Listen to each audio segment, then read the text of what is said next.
How's your day? Me, just fine, relaxed, and happy to be at home because it's a holiday.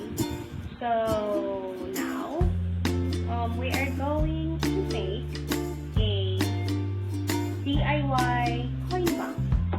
By the way, my name is Malina Mayan Perez, a first-year student of Santa Monica Institute of Technology.